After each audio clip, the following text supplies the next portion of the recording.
Christine Anderson, 35 here. 3 years ago, my grandfather left me his mountain cabin, my childhood safe haven. I poured my heart, savings, and countless weekends into restoring it, creating my perfect retreat. Then came that notification, a message in our family group chat from my cousin. "Perfect. Your mountain cabin is just sitting there. We're making it our summer home." Everyone loved the idea. Everyone except me. Before I continue my story, let me know where you're watching from, and don't forget to hit that like and subscribe button to support my channel. Life has a funny way of giving you exactly what you need when you least expect it. When my grandfather passed away 3 years ago, I was devastated.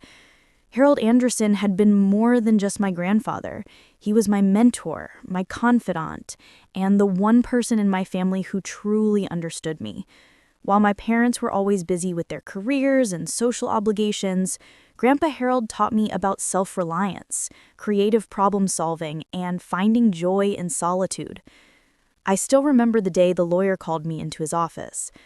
I sat there, still numb from the funeral, as he explained that Grandpa had left me his mountain cabin, not to my parents or his other children, but to me, his middle granddaughter.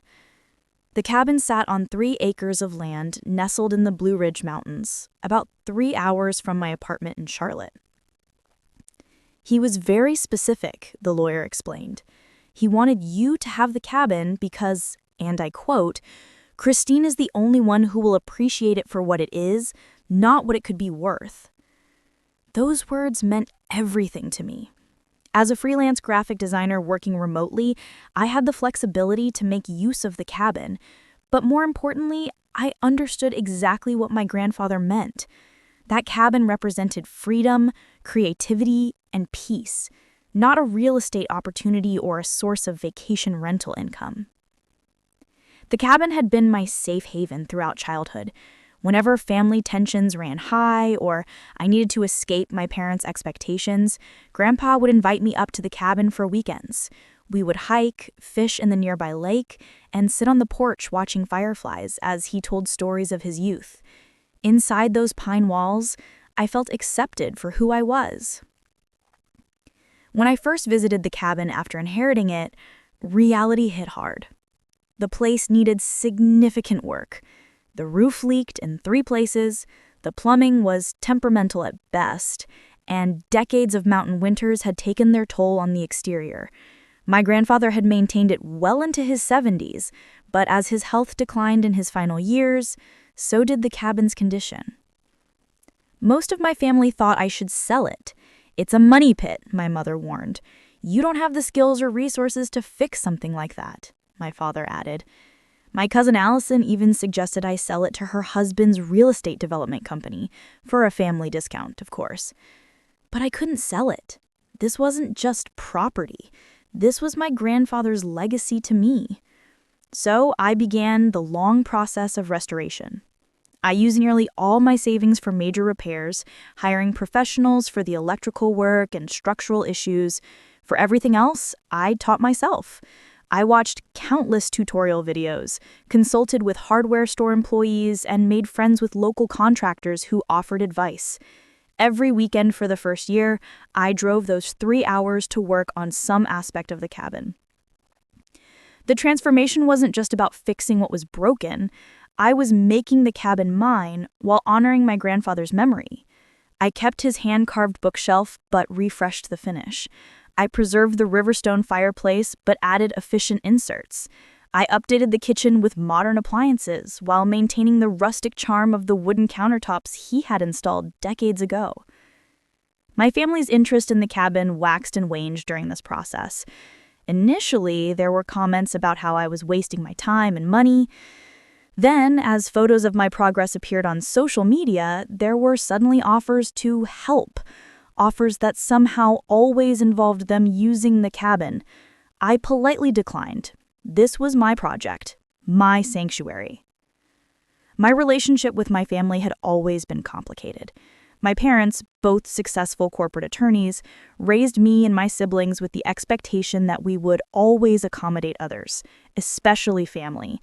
Family comes first was the mantra, but in practice, it often meant my boundaries came last. My cousins had a history of taking advantage of my generosity. Borrowed clothes that were never returned, borrowed money that was never repaid, and the expectation that I would always adjust my plans to fit theirs. Growing up, I was labeled selfish whenever I tried to establish boundaries. Over time, I created distance while maintaining minimal contact. Holiday gatherings, the occasional birthday celebration, and the family group chat were my concessions to keeping the peace. I learned that giving my family too much information about my life inevitably led to unwanted opinions and interference. Last month, after hearing about minor vandalism at a few properties in the area, I decided to invest in a comprehensive security system for the cabin. The company installed motion-activated cameras, a smart lock system, floodlights, and even a two-way communication system that allowed me to speak through exterior speakers. From my phone, I could monitor and control everything. The peace of mind was worth every penny. With the cabin finally restored and secured, I felt a sense of accomplishment unlike anything else in my life. My freelance business was successful, but there was something special about creating this space with my own hands. The cabin represented the first place that truly felt like it was mine, a physical manifestation of my independence and growth. Little did I know my family had other plans for my mountain sanctuary. It was a Tuesday afternoon when everything changed. I was deep into designing a branding package for a new client. Headphones on, completely in the creative zone. My phone kept lighting up with notifications, but I ignored them, determined to finish the concept boards before taking a break. When I finally reached a stopping point 2 hours later, I picked up my phone to find 63 new messages in the family group chat. That alone was unusual. Typically, the chat saw sporadic activity, birthdays, holiday planning, or photos of my nieces and nephews. This volume of messages indicated something significant. I scrolled to the beginning of the conversation and felt my stomach drop.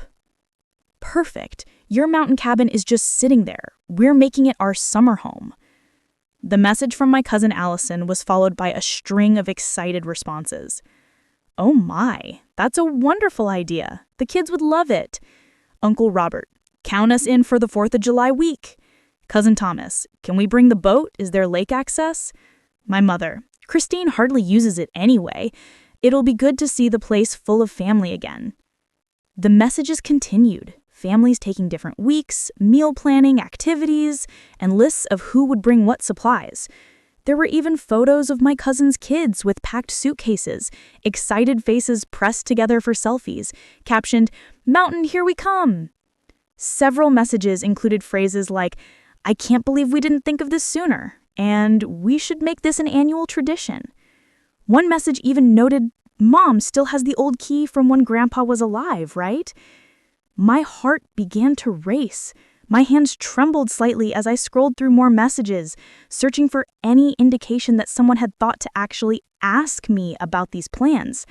There was nothing, just my family planning to occupy my private property as if it were a communal timeshare. I flashed back to childhood memories, my diary read by my sister, my art supplies borrowed and returned broken, my college acceptance letter opened before I got home from school. The feeling was familiar, a violation dressed up as family closeness. Taking a deep breath, I typed out a response, trying to be reasonable. "Hi everyone, I noticed there are a lot of plans being made for my cabin. I actually have work scheduled there throughout the summer since it's my primary workspace when I'm not in Charlotte. Also, I'd appreciate some advance notice for visits. This is all a bit confusing since no one asked me about availability." The responses came quickly. Allison, "Oh, come on, Chris. You can work anywhere with your laptop. The kids are already so excited." My mother, "Honey, don't be difficult. Family should be welcome anytime." My Aunt Patricia, We won't disturb your things, promise. We just want to enjoy the mountain air. It's so hot in the city all summer. My Uncle James. It's not like you're there all the time anyway. We saw your Instagram. You were in Charlotte all last week. Each message felt like another boundary being trampled. I tried again. I understand everyone is excited, but this is my home. I've put thousands of dollars and countless hours into renovating it. I have clients expecting work to meet deadlines. I need to know when people are planning to be there. And honestly, I'd prefer to be present when others are using the cabin. The responses became more dismissive. My father. Christine, you're overreacting. It's just family wanting to enjoy the place. Allison, don't be so selfish. Think of the kids. They've been cooped up in the city. They deserve some nature time. My Aunt Diana. Harold would want the whole family to enjoy the cabin, not just one person. The mention of my grandfather's name made my chest tighten. They were weaponizing his memory against me, twisting his intentions to suit their own convenience. As I was trying to formulate a response that didn't involve telling my entire family exactly what I thought of their presumption, a final message from Allison appeared. We're leaving first thing tomorrow morning, 8-hour drive. So excited. The kids are already packed. Thomas and Melanie are meeting us there with their crew. Should be 6 adults and 7 kids total for the first week. Mom and Dad might drive up this weekend too. 8-hour drive. That didn't make sense. The cabin was only 3 hours from Charlotte, where most of my family lived. Then it clicked. Allison had moved to Atlanta last year. She was planning to drive 8 hours with her family tomorrow to my cabin without my permission. I stared at my phone in disbelief. This wasn't just poor boundaries. It was a planned invasion. My hands shaking, I called my mother. If anyone could talk sense into Allison, it would be her sister, my Aunt Diana. But first, I needed my mother's support. Mom, this situation with the cabin is out of control. Allison is literally packing her car to drive to my property without my permission. There was a pause, then a sigh. Christine, it's just for the summer. I don't see why you're making such a fuss. Making a fuss, Mom? It's my property. Grandpa left it to me, not the whole family. Well, that was his choice, but family shares, Christine. You've always been so territorial about your things. My heart sank as I realized my mother wasn't going to support me. Besides, she continued, it's not like you live there full time. It's a vacation home, and families should be welcome at family vacation homes. It's not a vacation home, I insisted. It's my second residence and my workplace. I've invested everything in restoring it. And it looks lovely from the photos. Everyone is excited to see what you've done with the place. The conversation went nowhere. After 10 minutes of circular arguments, I ended the call and immediately dialed Allison's number. My cousin answered on the second ring, her voice falsely bright. Christine, I was just about to text you our arrival time tomorrow. We should get there around 4 p.m. if traffic cooperates. Allison, I said, trying to keep my voice steady, I cannot stay at my cabin tomorrow or any day without my explicit permission. I have not and will not given that permission. In fact, I'm telling you directly that the cabin is not available. Oh, come on. She laughed as if I was joking. It's family. We're not strangers breaking in. That's exactly what you'll be doing. I have not given you permission to enter my property. Her tone shifted, the false brightness replaced by something harder. Look, everyone has already taken off work. The kids are packed. We've been planning this for weeks. Weeks? And in all those weeks, it never occurred to you to ask me first? I mentioned it to your mom. She thought it was a great idea. My mother doesn't speak for me, and she doesn't own my cabin. God, you're being so dramatic. My kids are 8, 10, and 12. They've been talking about nothing else for days. Are you really going to disappoint children? The manipulation was so transparent it was almost laughable, except there was nothing funny about the situation. I'm not disappointing anyone. You set your children up for disappointment by promising them something that wasn't yours to give. We're coming, Christine, she said, her voice now cold. You can either be reasonable about this or not, but we're coming. The whole family agrees this is a perfect solution for summer plans. Before I could respond, she hung up. Within minutes, my phone began buzzing with text messages from various family members. The coordinated pressure campaign had begun. From my Aunt Patricia, "Your cousin tells me you're being difficult about the cabin. Remember how generous Harold always was with family? He would be so disappointed." From my Uncle Robert, "Don't understand the problem. We just want to enjoy the mountains like we did when your grandfather was alive. Don't make this weird." From my cousin Thomas, "My kids have been talking about fishing all week. Don't be the bad guy here." From my Uncle James, "If it's about money, we can chip in for utilities, but family property should be for family." The messages kept coming, each one twisting the knife deeper. The recurring themes were clear. I was selfish, unreasonable, and betraying my grandfather's memory by not allowing my family free access to my property. Around 8 p.m., my Aunt Margaret called. As the oldest sibling in my mother's generation, she often positioned herself as the family mediator. "Christine, dear," she began in her soothing voice, "I think there's been a misunderstanding about the cabin." "There's no misunderstanding, Aunt Margaret. My family is attempting to use my private property without permission. That's trespassing." She laughed softly. "Goodness, such harsh language for family. No one is trespassing. We're just looking to spend some quality time in the mountains. At my home, without my invitation or consent." "Well, perhaps there should have been more communication," she conceded slightly. "But plans are already in motion. Allison's family is driving up tomorrow. Surely you can be flexible just for this summer. Everyone is so looking forward to it." "I've installed a security system," I informed her. "No one will be able to enter without my authorization." There was a pause. "A security system? Don't you think that's a bit extreme for a family cabin? Harold never locked the doors in all the years he owned it." "Things change. There's been vandalism in the area." "Well," she said, her voice cooling, "I think you're overreacting to the whole situation. No one is going to damage your precious cabin. It's family, for goodness sake." After more fruitless back and forth, I ended the call.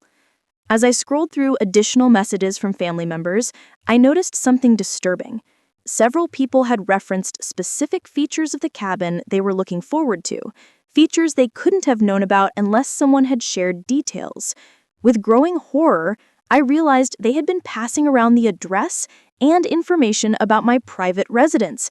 I sent a message to the family group. "I want to be absolutely clear. The cabin is not available for family use this summer. I have, and will not, give permission for anyone to enter the property. Please respect my boundaries and my property rights." The responses were immediate and hostile. "Allison, too late, we're already packed and leaving at 5 a.m. If you're so concerned, drive up and join us. Otherwise, stop being dramatic." My mother, Christine, said, "Enough. This isn't like you. Why are you being so selfish?" My father added, "Your behavior is embarrassing. This isn't how we raised you." By midnight, I was physically ill from stress. My hands trembled, my stomach was in knots, and I had a pounding headache. I took some pain relievers and tried to sleep, but spent most of the night staring at the ceiling, my mind racing with scenarios of how tomorrow might unfold. The last message I saw before attempting sleep was from Allison. "We're all adults here. We'll take good care of the place. See you tomorrow, maybe." As I finally drifted into uneasy sleep around 4 a.m., one thing became clear. Reasoning with my family wasn't going to work. They had no intention of respecting my boundaries or my property rights. Tomorrow would require a different approach. The shrill notification from my phone jolted me awake at 9:30 a.m. I grabbed it from my nightstand, squinting at the screen. It was an alert from my cabin security system. Motion detected on the front path. My heart racing.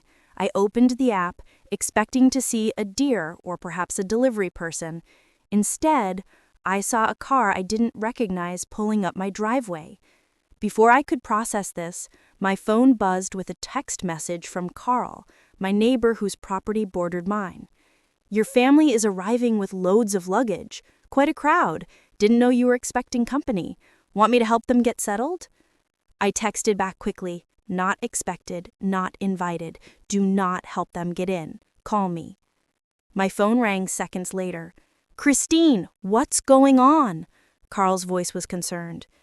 "My family has decided to use my cabin for the summer without asking me," I explained, my voice tight with stress. "They literally announced their plans yesterday and ignored my objections." "Well, they can't get in without a key, right?" Carl asked. "That's what I'm about to find out," I replied, switching to the security app. What I saw sent waves of panic through my body. 3 cars were now parked in my driveway. I counted 12 people, including children, running around the property. I recognized Allison directing people like a cruise director, pointing to where things should go. Her husband, Jason, was trying the front door handle, then moving to check under rocks near the porch, presumably looking for a key. My cousin Thomas and his wife Melanie were unloading coolers and suitcases. Their 3 children were chasing Allison's kids around the yard, already trampling the native plant garden I had carefully cultivated along the side path.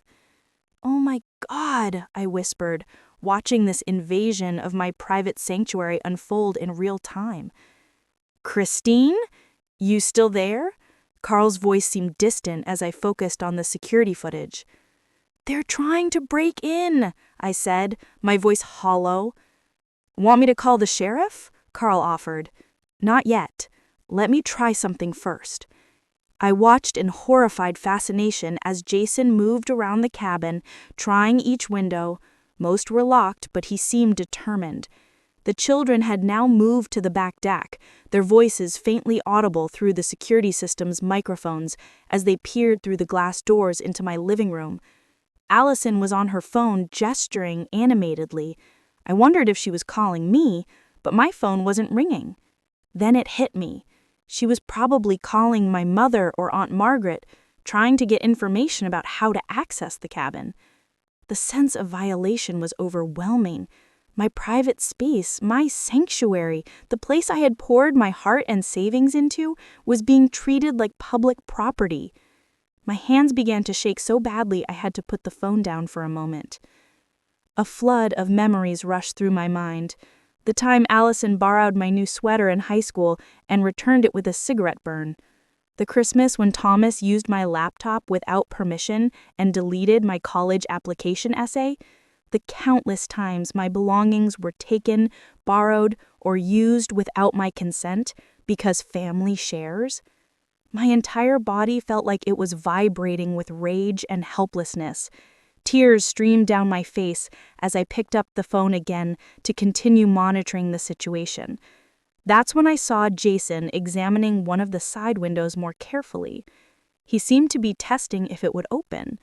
Then he reached into his pocket and pulled out what looked like a small tool. "He's trying to force a window," I told Carl, who was still on the line. "That's breaking and entering," Carl said firmly. "I'm calling the sheriff." "Wait," I said, clarity suddenly cutting through my emotional turmoil. "I have another idea." In that moment, I remembered what my grandfather used to tell me when I'd come to him upset about family members taking my things or invading my space. "Christine, you teach people how to treat you by what you allow. Don't get mad, get clear. Set your boundaries and hold them, even when it's difficult. Especially when it's difficult." My grandfather wouldn't want his cabin used as a battleground, but he also wouldn't want me to let my boundaries be trampled. He left the cabin to me because he trusted my judgment. It was time to honor that trust. With newfound resolve, I wiped my tears and focused on the security system's control panel on my phone. The expensive system I'd installed last month was about to prove its worth in a way I never anticipated. With steady hands, I navigated to the security system's master control panel on my app.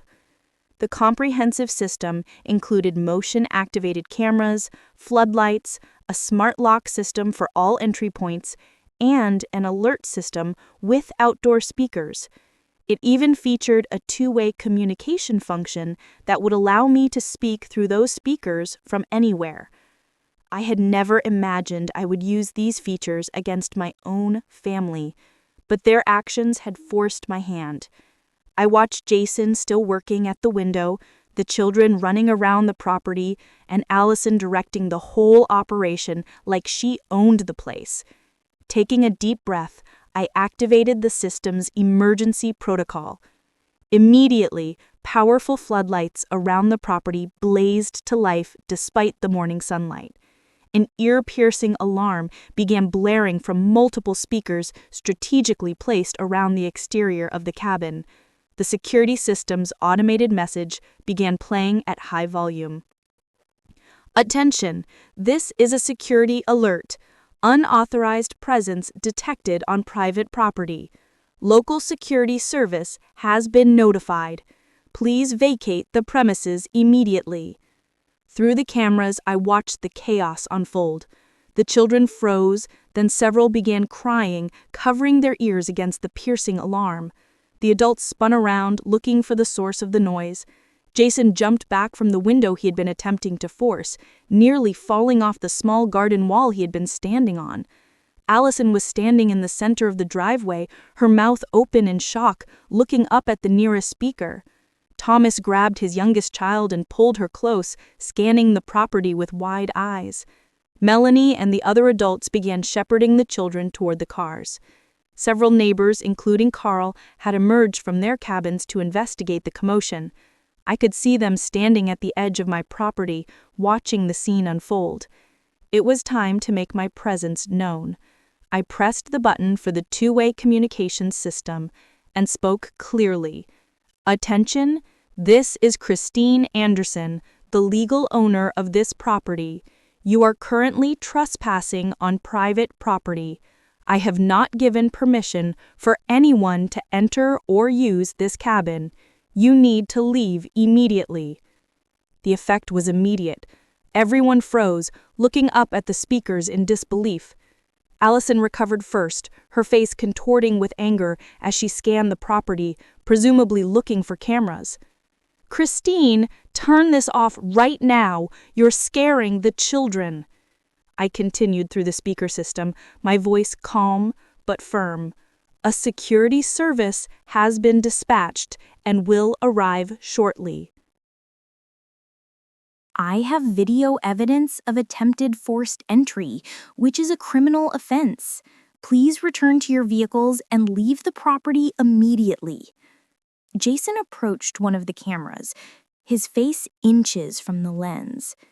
This is ridiculous. We're family, not criminals. Turn the system off right now. Please step away from the security equipment, I responded. Tampering with security systems is also an offense. You have 5 minutes to vacate the property before the security service arrives. This wasn't entirely true. I hadn't actually called the security service yet, but they were on retainer and only one button press away. I wanted to give my family a chance to leave voluntarily before escalating things further. The children were now all crying or visibly scared. Some of the adults began moving toward the cars, clearly reconsidering the situation. But Allison stood her ground, phone in hand, furiously typing something. My own phone rang. It was Allison. I switched from the speaker system to take her call. "What the hell do you think you're doing?" she demanded, her voice shrill with indignation. "I'm protecting my property from trespassers," I replied calmly. "We are not trespassers. We're your family. Turn these alarms off right now. You're terrifying the children." "The children wouldn't be terrified if you hadn't brought them to a property you had no permission to enter," I pointed out. The alarms will stop when you leave. You've completely overreacted, Allison spat. We were just trying to have a nice family summer. Now you've embarrassed all of us in front of the neighbors and traumatized the kids. I made it clear yesterday that my cabin was not available. You chose to ignore me and come anyway. These are the consequences of your actions, not mine. I'm gonna call Mom, she threatened. Everyone in the family is going to hear about this. Feel free to tell them how you attempted to occupy my home without permission and got caught. Now, please leave before I need to call local law enforcement in addition to the security service. Through the cameras, I could see most of the adults now moving luggage back into the cars. The children were being loaded into the vehicles, some still crying. Only Allison and Jason remained defiant. This isn't over, Allison warned, before hanging up. True to my word, 2 minutes later, a car with the local security company's logo pulled up. The service had responded to the automated alert from my system.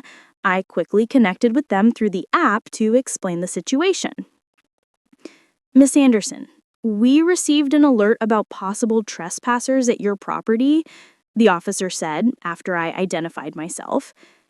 Yes, unfortunately, some people showed up uninvited and attempted to enter my cabin. I've asked them to leave, but they're being resistant. We'll handle it, the officer assured me. Would you like us to contact local law enforcement as well? Not at this time, I decided. Let's see if they'll leave peacefully first.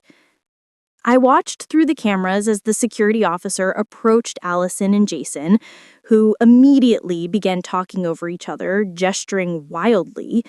The officer remained calm, checking identification and speaking into his radio. After a tense conversation, Allison and Jason finally moved toward their car, their faces flushed with anger. Within 15 minutes of the alarm first sounding, all 3 cars were packed up. The security officer returned to his vehicle, but remained parked at the edge of the property, ensuring everyone left. As the cars began to pull away, my phone exploded with calls and messages from family members. I ignored them all. The immediate crisis was being handled, but I knew this wasn't over.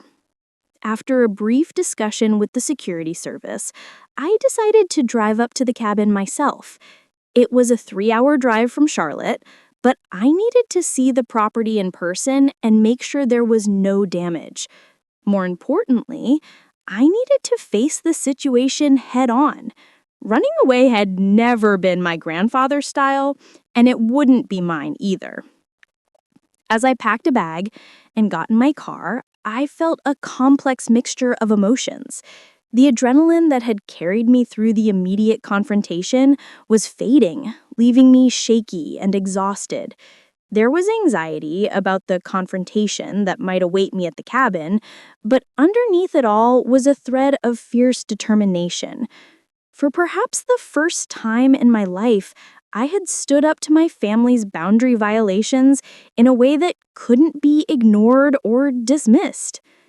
The 3-hour drive gave me time to process my feelings and prepare for what might come next. My phone continued to buzz with messages and calls, but I used my car's Do Not Disturb function to focus on driving safely. Whatever storm awaited me, I would face it on my terms, not while navigating mountain roads. I arrived at my cabin just after 1 o'clock in the afternoon. The security service officer was still there, having stayed to ensure the family didn't return. To my dismay, I saw that all 3 cars were still parked about 100 yards down the road, just off my property. They refused to leave the area, the officer explained. I've informed them they can't return to your property, but they're insisting on speaking with you when you arrive. I can call for police backup if you'd prefer. I took a deep breath. No, that's all right. I'll talk to them. Thank you for staying. As I pulled into my driveway, I saw movement from the parked cars. Doors opened and adults emerged. The children remained inside the vehicles, their faces pressed against the windows, watching. Allison, Jason, Thomas, and Melanie approached the edge of my property, stopping at the boundary marked by my rustic split-rail fence. Their expressions ranged from angry to uncomfortable to outright hostile. The security officers stood nearby as I exited my car and walked toward the group. The tension in the air was palpable.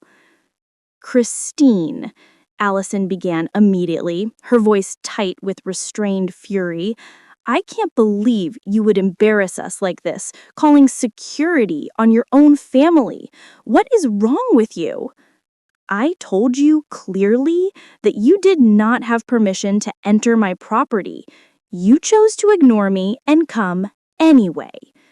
"It's a family cabin," she insisted. "No, it's my cabin," I corrected. "Grandpa left it to me, not to the family collectively." Thomas stepped forward. "Come on, Christine. We just wanted to give the kids a nice summer experience. Is that really so terrible that you needed to traumatize them with alarms and security guards?" "I'm sorry the children were frightened," I said sincerely, "but they wouldn't be in that situation if you had respected my clear communication yesterday." "You've always been selfish," Melanie said, speaking up for the first time. "Even as a kid, you never wanted to share anything." "This isn't about sharing," I replied. "This is about basic respect for boundaries and property rights. You wouldn't walk into a stranger's house uninvited. The fact that we're related doesn't change the principle." Jason, who had been quietly seething, suddenly burst out. "Do you have any idea how much time we took off work for this? How much planning went into this trip? The kids have been looking forward to this for weeks." "Planning that happened entirely without consulting me, the owner of the property," I pointed out. "That's the fundamental problem here. You made plans involving my home without my knowledge or consent." "Harold would be ashamed," Allison said, her voice low and cutting. "Harold always welcomed family at the cabin, always." That comment stung, but I held my ground. Grandpa welcomed invited guests. He didn't appreciate boundary violations, and he left the cabin to me because he trusted my judgment. My neighbor, Carl, chose that moment to approach, carrying his morning coffee. "Everything okay over here, Christine?" "Just a family disagreement," I explained. "More than a disagreement," Carl said, turning to my relatives. "I saw your husband trying to force that side window open." He nodded towards Jason. "Where I'm from, that's breaking and entering." Jason's face reddened. "I was just checking if it was locked. We were locked out." "You were never locked out. You were never invited in. There's a difference." "Ridiculous," Allison fumed. "We're going to speak to a lawyer about this. You can't just inherit family property and keep it all to yourself." "Actually, she can," said the security officer, who had been quietly observing. "The deed is in Miss Anderson's name alone. Legally, this is her private property, and you have no right to access it without her permission." "We'll see about that," Jason muttered. I looked at my family members, really looked at them, and felt a strange sense of clarity. Their anger wasn't truly about the cabin itself. It was about the disruption to the family dynamic. For years, I had been the one who gave in, who accommodated, who adjusted my boundaries to keep the peace. By standing firm now, I had upset the established order. "I think it's time for you all to leave," I said firmly. "I've made my position clear. The cabin is not available for family use without my explicit invitation." "And what are we supposed to do now?" Thomas demanded. "We've taken time off work. The kids are expecting a vacation." "That's not my responsibility," I replied. "You created this situation by making plans involving my property without asking me. There are plenty of rental cabins in the area if you still want a mountain vacation. At peak season prices? That's just great, Melanie said sarcastically. I'm sorry your lack of planning has created difficulties for you, I said. But I'm not changing my position. Allison's face hardened. You'll regret this, Christine. When you need family support, don't come running to us. The threat hung in the air between us. Part of me wanted to point out that family support shouldn't be conditional on allowing boundary violations, but I knew further discussion would be pointless. I think it's time for you all to leave, I said instead. Please leave. For a moment, Allison looked like she might say something else, but Jason put a hand on her arm. Let's go. This isn't worth it. The adults turned and walked back to their cars. Through the windows, I could see the disappointed faces of the children watching the drama unfold. That was the hardest part, knowing the kids were caught in the middle of an adult conflict. But I also knew that allowing my boundaries to be violated wasn't the solution. The drive back to Atlanta would be long and tense for those families. Part of me felt guilty about the children's disappointment, but a stronger part recognized that their parents had created this situation, not me.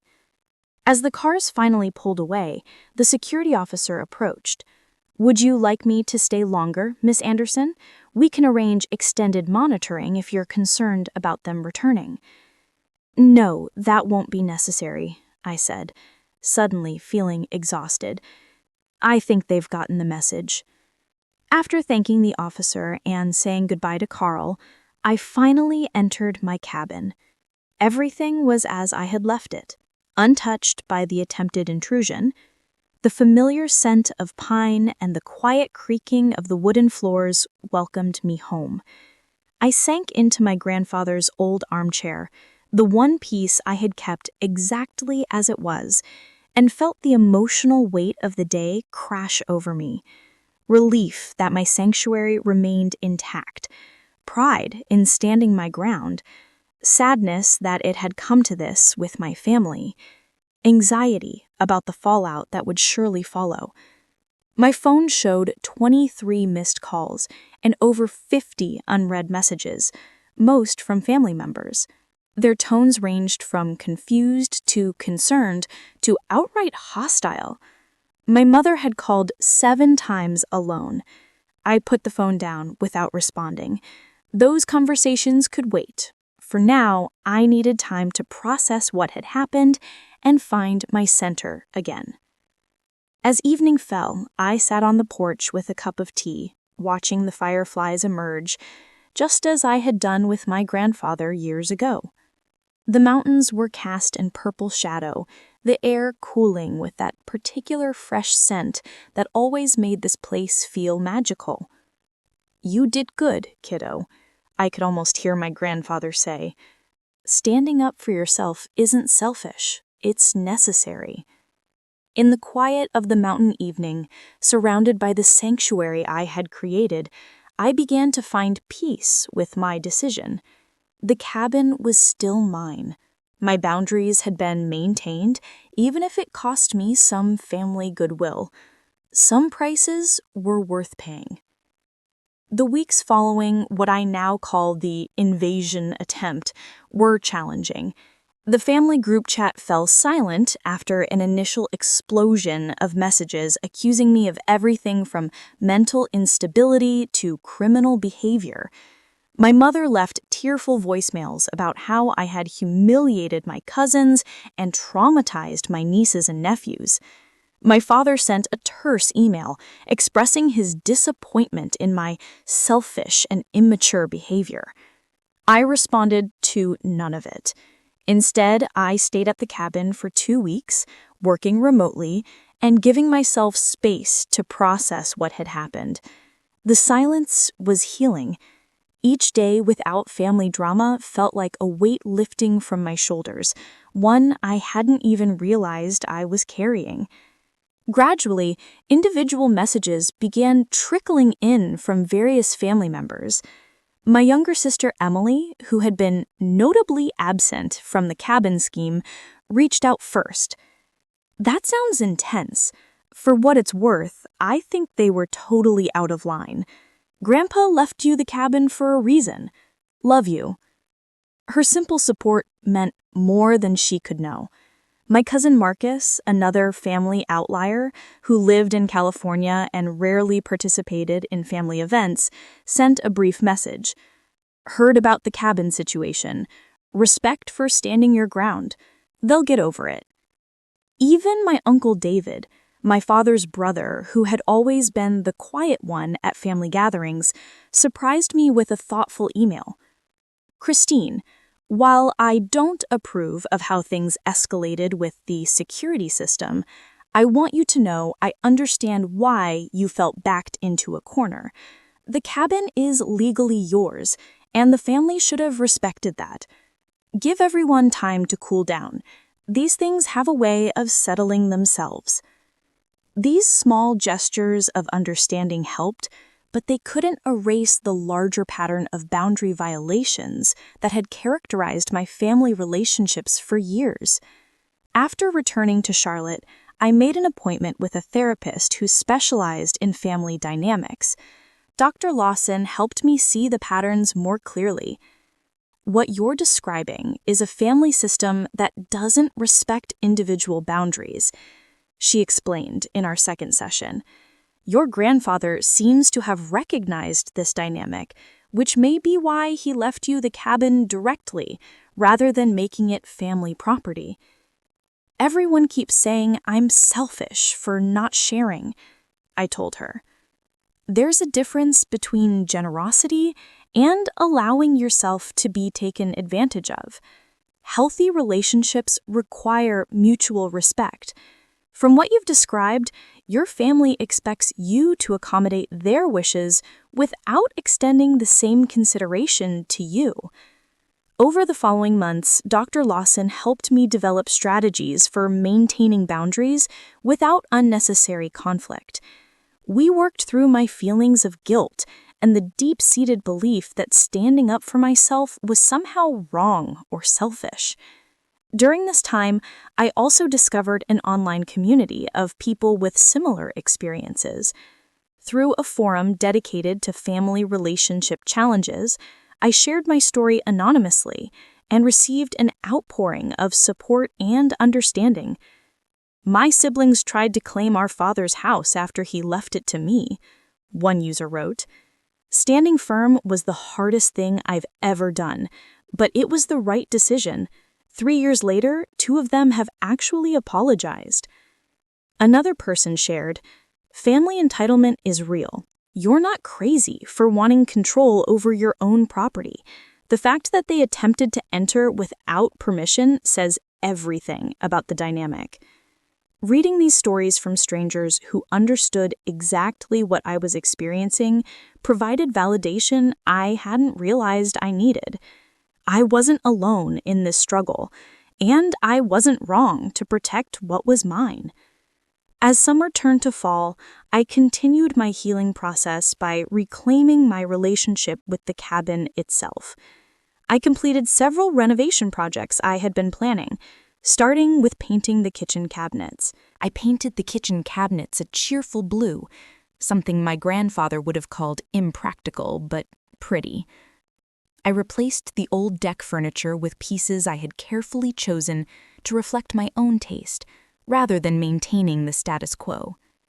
Each change, no matter how small, felt like a declaration. This is mine, not the family's. Mine to change, mine to preserve, mine to share only when and with whom I choose.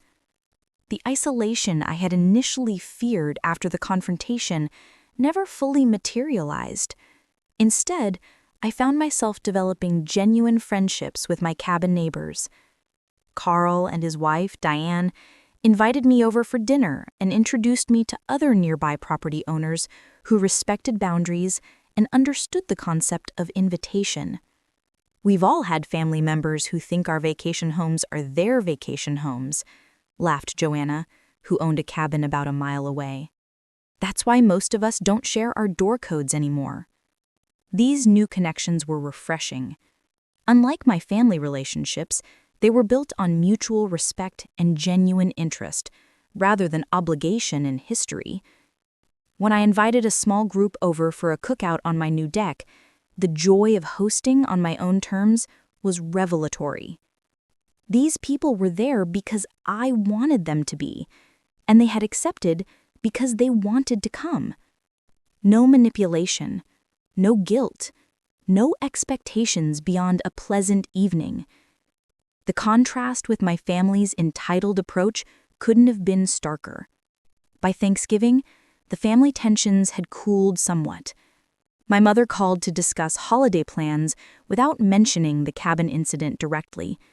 I kept the conversation pleasant but non-committal, applying the techniques Dr. Lawson and I had practiced. I agreed to attend the family dinner, but made it clear I'd be staying at a hotel, not at my parents' house as usual. "That seems unnecessary," my mother commented. "I prefer having my own space," I replied simply, offering no further explanation or apology. The slight pause before she accepted my decision felt like progress. The holiday itself was awkward but manageable. Allison and her family chose to spend Thanksgiving with her husband's relatives, which simplified things considerably. There were a few pointed comments and significant looks exchanged, but no direct confrontation. I left early, returning to my hotel room with a sense of accomplishment rather than the emotional exhaustion these gatherings usually produced. As winter settled over the mountains, I spent Christmas at the cabin, inviting only Emily and her boyfriend to join me. The quiet celebration, free from family drama and expectations, was the most peaceful holiday I could remember. We hiked in the snow, cooked elaborate meals together, and talked openly about family patterns without the pressure of the entire clan's presence. "You know, Emily," said on their last evening as we sat by the fireplace, "I used to think you were overreacting about how the family treats you, but seeing how much happier you are now, standing up for yourself, I get it, and I'm kind of inspired by it." Her words meant everything to me. By spring, the cabin had fully become my sanctuary again. The security system remained in place, but it no longer represented fear or defensiveness. Instead, it symbolized my right to protect what was mine, to establish and maintain healthy boundaries. Some family relationships had changed, perhaps permanently. Allison still maintained a chilly distance. My parents had accepted my boundaries, but clearly didn't understand them. Others, like Emily and Uncle David, had grown closer through their support. I had learned that healthy boundaries sometimes meant losing relationships that were built on unhealthy dynamics. While that loss carried its own grief, it also made room for connections based on mutual respect and genuine care. On a warm evening in early May, almost a year after the confrontation, I sat on my grandfather's porch, sipping tea from one of his old mugs. The mountains were vibrant with spring growth, birds calling to each other in the twilight. I thought about how much had changed, not just in the cabin, but in me. My grandfather had given me more than property. He had given me the opportunity to learn my own worth, to stand firm in the face of pressure, and to create a life based on self-respect rather than accommodation. The cabin was the catalyst, but the real transformation had happened within me. "Thank you," I whispered into the evening air, certain that somehow, somewhere, he understood. The peace I felt in that moment was hard-won, but complete. I had protected what mattered to me, not just the physical space of the cabin, but my right to set boundaries and have them respected. The relationships that remained in my life were healthier for it, and I was stronger. As night fell over the mountains, I made a silent promise to myself and to my grandfather's memory. I would continue to honor both the cabin and myself by maintaining those boundaries, not with anger or defensiveness, but with the quiet confidence of someone who knows her own worth.